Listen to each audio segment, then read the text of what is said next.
to my channel. So I've realised that I haven't filmed a disability or sight loss related video for a couple of months now. I think the last one I filmed was in October when I did my disabled villains video, so I thought it was about time I filmed something that was related to sight loss or disability, because I do know that a lot of you like my beauty and fashion and haul and lifestyle videos, but I know that a lot of you also come here to watch me talk about disability and other disability related topics. So I was thinking about a video that I could film, and I remembered that I had been tagged by a few people to do the visually impaired people or persons tag, which was created by Chatty Shelby here on YouTube. She tagged me herself to do this, and I was also tagged by Molly Burke and then Luke Sam Snowden as well. So I've been tagged by 3 people, and I profoundly apologise that I haven't done this sooner, but it completely slipped my mind. But hey, better late than never. So I'll link Shelby's channel down below if you want to go and see her tag and her channel, because she was the creator of this tag. And I'm going to be doing the tag today. It comprises of 10 questions all related to sight loss and visual impairment. So I'm going to be answering those questions for you and talking a little bit about my sight loss, because I get a lot of questions about my sight loss all the time on my channel, on my blog and on my social media. Again, all will be linked down below. So I thought I should make a video because it might answer a lot of your questions. So without further ado, let's get started. What medical condition caused you to be blind or visually impaired? The condition that caused me to have severe sight loss is septo-optic dysplasia, which is a congenital condition which affects the pituitary gland at the back of my brain that controls all of the other glands in my body, as well as controlling the endocrine system, my hormone production functions and my sight. And the actual condition or the diagnosis that caused me to have my vision loss exactly is optic nerve hyperplasia, which can be a part of having septo-optic dysplasia. And it's basically where the optic nerves that connect the brain to your eye are severed and they don't work anymore. But I also do have nystagmus, which is a condition that causes your eyes to involuntarily move of their own accord, so to flicker or move or jolt around.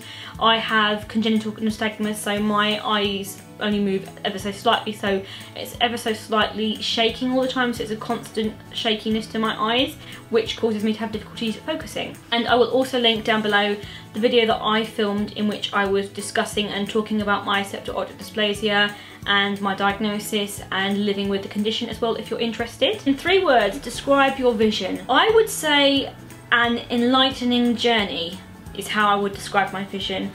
I would describe my vision like this because it's been enlightening, because it's taught me a lot about myself, other people, the world around me, life in general, and it's taught me so many things, even down to small things like how to use voiceover, how to use certain apps or equipment, how to touch type. I wouldn't have learnt that unless I had sight loss, I don't think. And it's taught me so much about myself and what I can do, and I've learnt a lot in the space of time that I've lived with my condition, which was since birth. And it's been a journey, because every day is an interesting journey living with sight loss, and you learn something new about yourself. I think every day with a disability is some kind of journey in itself, but it's also for me very enlightening because I learned so much more about myself and other people and life in general living with a disability. What is the hardest thing to do, being blind or visually impaired? Part of me was thinking I'm going to answer something like, you know, false eyelashes or eyeliner, but they're just small everyday things and there are solutions to them, and I can do them. It just takes me a lot longer to do. But I think the hardest thing for me to do, being visually impaired, is occasionally travelling on public transport, especially in London. Now, this is not because of my capabilities or that I can't travel on these routes alone or that I'm not able to do it myself. I am able to plan routes, I am able to navigate around me. I'm very good at that, I've got very used to it, and being the fact that I've lived in London all my life, it doesn't bother me at all. But the difficult thing about travelling is that because I have to rely on public transport, I have to rely on travel assistance, I have to rely on staff giving me help or stopping the escalators for me to walk down if I have to go into a tube because my guide dog can't use an escalator.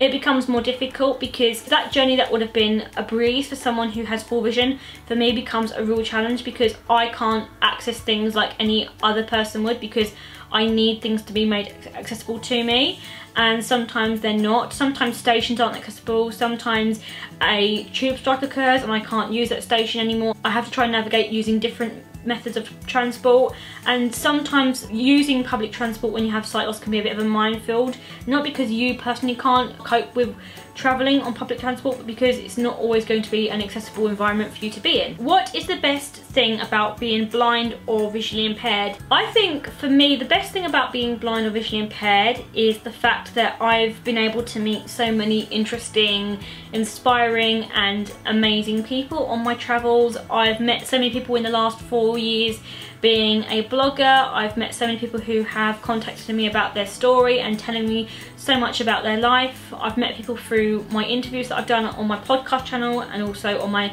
Huffington Post column and for my journalism, and I love that. I love that because I have a disability, which means that I face certain challenges.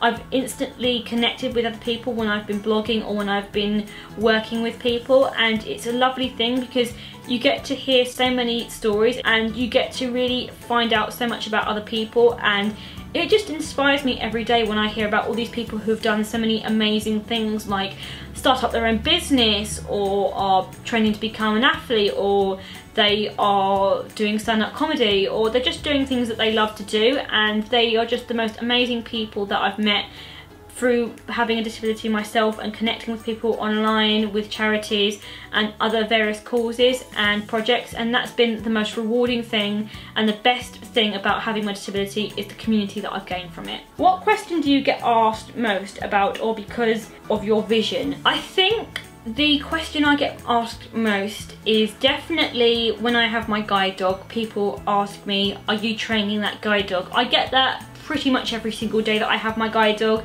and I always answer no, she's my guide dog, and then they always start to go into the conversation, oh, you don't look like you have a visual impairment, oh well, you have a visual impairment then, and you go into that conversation more. But I always seem to get people asking me if I'm training my guide dog or if I'm a guide dog trainer. I don't know if it's because of the way I look or the way I present myself or the way I mobilise when I'm out and about with my guide dog, but whatever the reason, people always seem to think that I'm training my guide dog, which is not the case. She's my guide dog. Do you use a cane, a guide dog, or neither? I use both. I have a cane, which I do use, and I also have my lovely guide dog, which I also use. I prefer my guide dog, naturally. My guide dog is a much better aid than my cane is because she's a really lovely dog and she enables me to do so much more than I can do with my cane. I do prefer using my guide dog because she is, of course, for me, a better mode of getting out and about because she can do a lot more things that a cane can't do. Like, she can tell me if I'm approaching a curb, or she can move out of the way of someone who's walking towards me or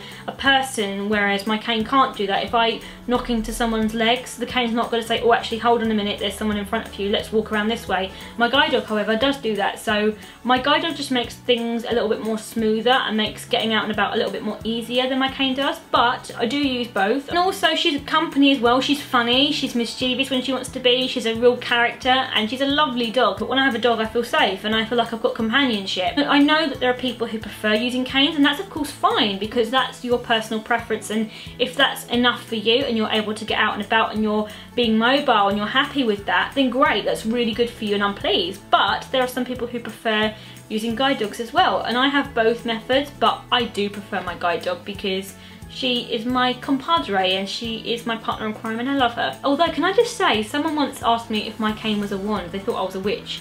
It was of course a very young child at the age of I think about 5, and it was just so cute. They're like, are you a witch? Maybe it was because my cane was sparkly and had all glitter over it in Swarovski crystals that they thought I was a witch, but whatever the reason they thought I was a witch, I should have just been like, yes, I go to Hogwarts, and seen their reaction to that. What is the one piece of advice you would give to someone who is losing, going to lose, or has lost their vision? I think the one piece of advice I would give to someone is don't be afraid to ask for help or to tell people if things are difficult for you.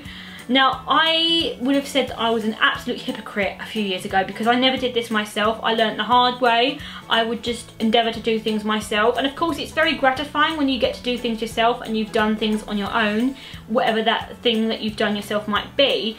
But if you're genuinely finding it difficult, then don't be afraid to ask for help and always put it in perspective, because in life we all need help. We're all going to need help to do things. Some people might need help to fix their laptop, to go out and do their shopping, or to go and find something that they can't find. It's not prescriptive to having a disability. You don't need help just because you have a disability. We all need help full stop in life. And when you remember that and put that into perspective, and also remember that people might come to you and ask you for help if you have a particular skill or something that you can do that other people can't, then they're going to come to you for help. And if you remember that, then asking for help when you need it is going to become a lot easier, and it's going to make getting used to living with sight loss, if you've only just become visually impaired, a lot easier, and you're going to be able to do things a lot more quicker, and you're just going to be able to get on and lead a better life if you're able to do that. What is the one piece of advice you would give to a sighted person about interacting with a person who is blind or visually impaired? Definitely to not presume anything. There seems to be a tendency within the sighted community. Of course, I do not want to generalise here, because I know that there are lots of people who don't do this. There are lots of people that I've met who have full vision who tend to make assumptions about people with sight loss, like that everybody who uses a guide dog or a long cane is going to be fully blind, or that people who are fully blind are going to look a certain way, or that they're going to need a certain amount of help. Sometimes they make too many presumptions about what we can and can't do and what we can and can't see, for instance, and that can become a little bit awkward for people. My one piece of advice would be to not make assumptions about people with sight loss at all, because everybody's different and there are many grey areas with sight loss. Why did you join YouTube? I joined YouTube because I really liked the idea of creating content and videos and having a voice on this online sphere that we call the internet, and being able to talk about my experiences. And I'd started my blog about 6 months before I started YouTube, and I enjoyed that medium, but I liked the idea of being able to create a place where I could create different content and I could be a little bit more free and have a little bit more creative license and create things that are a little bit different to what I do on my blog. I like both mediums, of course, but I really like YouTube because I'm able to put myself out there and talk about the things that matter to me, and talk about sight loss as well as talking about disability, and also fashion and beauty as well, and in so trying to dispel the myths that people with sight loss can't be everyday people like anybody else, which of course they can. So for me, I wanted to create a space on the internet which was myth busting, but was also a place where I could talk about things that mattered to me, like sight loss, disability. That's why I created my YouTube channel. Name 3 people that you would like to do this tag. So I of course tag everybody who watches my videos who has YouTube channels themselves or blogs or whatever. If you would like to make this tag and recreate it in your own version and answer these questions, feel free, but do be sure to go and check out Shelby's channel because she was the original creator of this tag. I'm going to tag James Rath, I'm going to tag Everything Blind, and I'm also going to tag Well I Never.